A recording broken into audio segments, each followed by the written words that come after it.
नमस्कार, स्वागत है आप सभी का न्यूज़ 18 का डिजिटल प्लेटफॉर्म आप देख रहे हैं और मैं हूं आपके साथ पुनीत मिश्रा। हम बात कर रहे हैं इंदौर के राजा रघुवंशी हत्याकांड की। इस मामले में एक बड़ा अपडेट फिर से सामने आया है। एक चौंकाने वाली खबर सामने आई है। चौंकाने वाली खबर क्या है? जाहिर तौर पर चौंकाने वाली खबर है सोनम से जुड़ी हुई। हत्याकांड की मुख्य आरोपी है सोनम, जो राजा की पत्नी थी और उसी ने इस वारदात को अंजाम दिलाया, ऐसा आरोप है। सोनम रघुवंशी वैसे तो जेल में है, लेकिन सोनम रघुवंशी जेल में से आखिर वो कौन शख्स है जिससे मिलना चाहती है? जी हां, ये बात सामने अब आ गई है। दरअसल सोनम ने केवल 2 लोगों से मिलने की इच्छा जेल में जताई है। दरअसल जेल में एक प्रावधान होता है कि आप किसी से मिलना चाहते हैं तो आप बता सकते हैं कि आप किससे मिलना चाहते हैं, कौन है जिससे आप अपने मन की बात या बातचीत करना चाहते हैं। तो ऐसे में केवल 2 लोगों का नाम सोनम ने लिया है कि वो 2 लोगों से मिलने की इच्छा रखती है। लेकिन ये 2 लोग हैं कौन और इस मुलाकात के पीछे का राज आखिर क्या है? तो 2 व्यक्तियों से फोन पर बात की है सोनम ने, ये बात भी सामने आई है। दरअसल ये बात पहले से सामने आ गई है कि सूत्रों के मुताबिक सोनम ने जेल में से अपने परिवार के केवल 2 सदस्यों से बात की और ये 2 सदस्य हैं सोनम के पिता और सोनम का भाई गोविंद रघुवंशी। इतना ही नहीं, सोनम ने पिता और भाई गोविंद रघुवंशी से मिलने की इच्छा भी जताई। साफ तौर पर सोनम ने जेल प्रशासन से यह कह दिया है कि वो किसी और से नहीं मिलना चाहती, लेकिन 2 लोग, उसके पिता और उसके भाई से वो मुलाकात करना चाहती है। इतना ही नहीं, सोनम को जेल से सप्ताह में 1 बार फोन करने की परमिशन मिली हुई है और अभी तक सोनम ने 3 बार अपने परिवार से बात की है।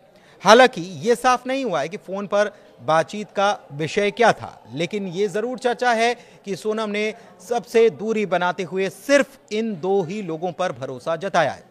इधर सोनम के भाई गोविंद ने कहा है कि अभी तक उनकी और सोनम की कोई बातचीत नहीं हुई है, लेकिन एक खबर यह भी आई थी कि सोनम ने अपने पिता से बात की है। सोनम के भाई गोविंद रघुवंशी ने हाल ही में मीडिया से बातचीत की और यह दावा किया कि सोनम से अभी तक उनकी कोई बातचीत नहीं हुई है, फोन पर भी नहीं।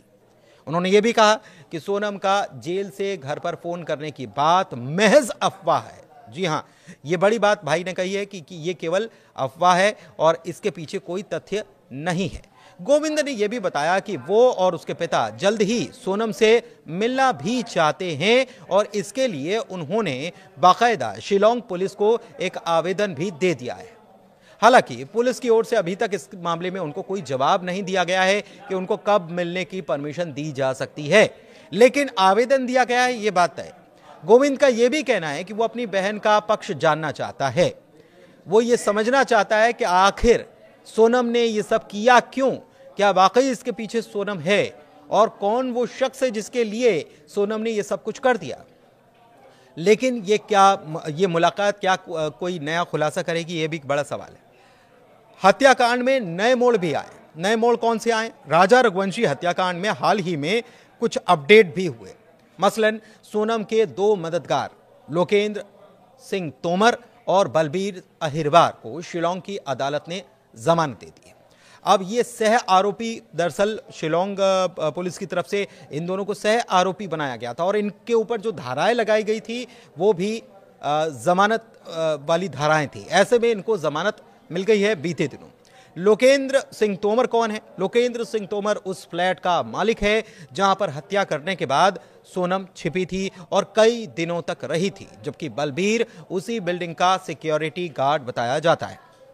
इसके अलावा बलबीर सिंह जो है उसने दरअसल शिलोम जेम्स को अपना मकान, अपना फ्लैट जो है वो किराए पर दिया था और शिलोम जेम्स जो है इस मामले में आरोपी है और उसने सबूत भी छिपाए और ये बात सामने भी आई जब शिलोंग पुलिस उसे लेकर इंदौर आई थी। इंदौर उसके घर पर गई थी और साथ ही साथ उसने जहां सबूत छिपाए थे वहां उसे छानबीन करवाई गई और तो और उसे रतलाम भी, उसके ससुराल भी पुलिस लेकर गई थी।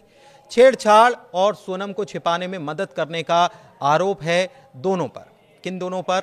इन दोनों पर। लेकिन कोर्ट ने उनकी जमानत मंजूर कर ली क्योंकि उनके खिलाफ लगाई गई अपराध जमानती थे।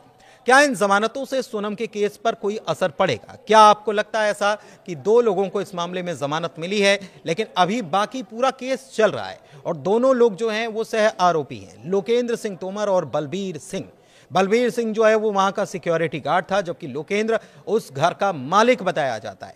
हालांकि इस मामले में शिलोम जेम्स को अभी तक जमानत नहीं मिली है, जिसने सबूत छिपाने का, उनको नष्ट करने का काम किया था, क्योंकि उसके फ्लैट पर भी गई थी, उसके घर पर भी गई थी, उसके ससुराल में भी जो एक कमरा था वहां पर भी गई, वहां से कुछ मिला भी और उसमें मंगलसूत्र और तमाम चीजें वहां से पुलिस को बरामद हुई थी।